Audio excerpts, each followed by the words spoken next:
Hello everybody, good evening, welcome to Noisy Thinking, and so great to see so many of you here this evening given the competition outside. I think 23 degrees of sunshine at this stage in April is quite extraordinary, so fantastic to see you all here, thanks very much.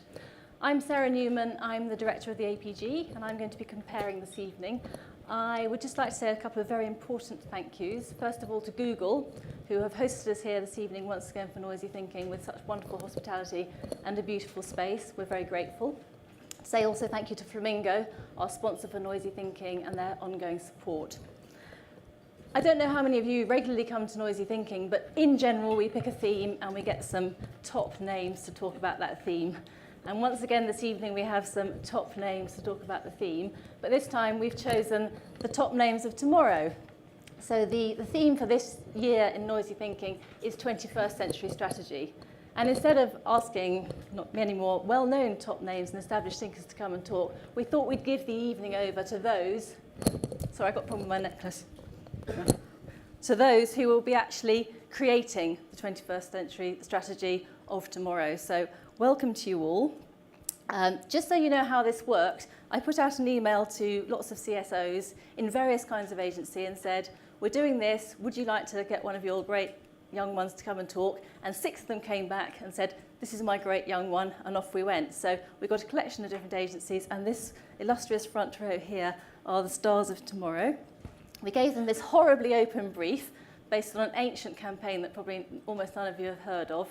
The future's bright, the future's ... The idea is they're going to talk to us about planning and strategy and the future for the industry, but they can talk about anything they like, basically.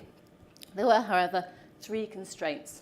The first one is they had to be under 30, and they assure me that they all are.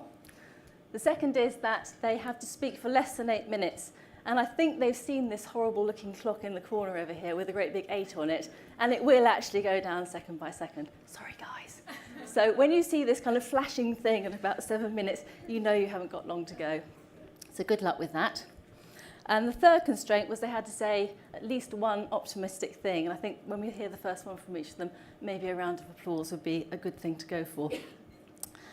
And so to the speakers. I went through their biogs. I asked them to send me a little piece about each one. And I picked out a few salient phrases from each.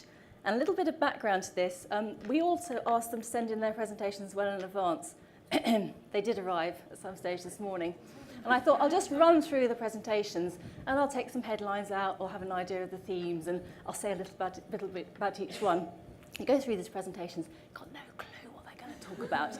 Beautiful pictures, loads of interesting stuff, but thank goodness they're here in person so they can actually do the talking behind it. So I thought I'll give a little bit of that back.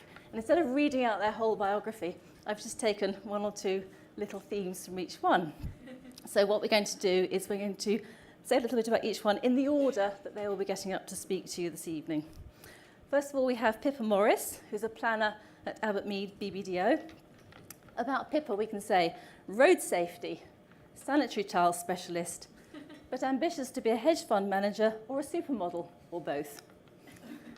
Then we have Eni Kuka Tuamola, who's a planner at Saatchi & Saatchi. Hippie parents, flower, IPA effectiveness award-winning strategist, building badass gaming robots. Then we have Thomas Griffiths. Yes, thank you. Let's have a bit of support, shall we, from the agency teams who are here.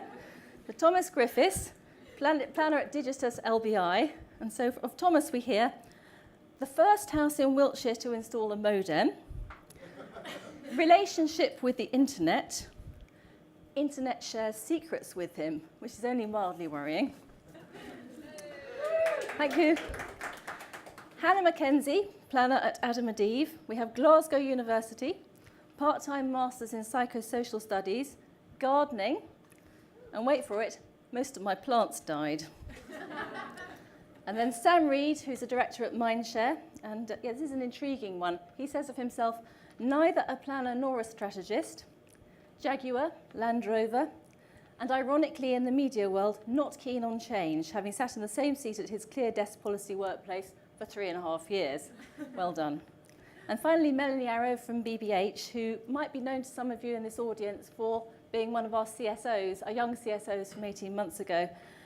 You may also know her as Melaine, as she spelt her own name wrong on her first business card. Anyway, we're just going to see a short bit of film from Flamingo before we start, and then I will be inviting Pippa to come up and be the first speaker.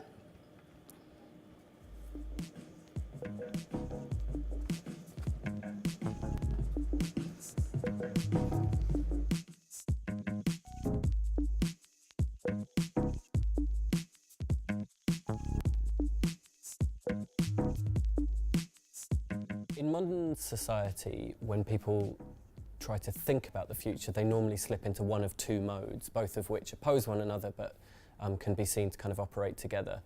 The first is the straightforwardly progressivist way of thinking. So you sort of say, oh, we kind of understand how we've got to the present, and all of those things that are happening are just going to continue happening, and everything's going to keep on going the way that it is.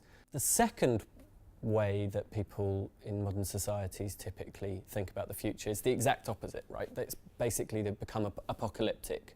They say things are not going to carry on like this, we can't possibly sustain it, there's going to be some terrible explosion, and you know, it's all going to end badly. What's noticeable there is that underneath both of those sort of modern discourses, which are very, very widespread, is a similar move, a similar intellectual commitment, which goes something like, well, the future is really something that I've got to sort out in my head.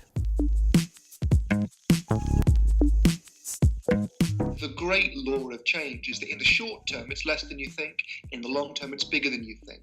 You know, incremental changes are creeping across the world, you know, sort of bite by bite, phone by phone. But we have to understand those by asking, you know, what's actually going on, by seeing what's in front of our noses. And it's only by being honest rather than retreating into sort of fear or paranoia or panic that we can be honest enough to really grasp the big change, to what the thing that all these increments add up into, which is huge, which is the transformation of culture and society.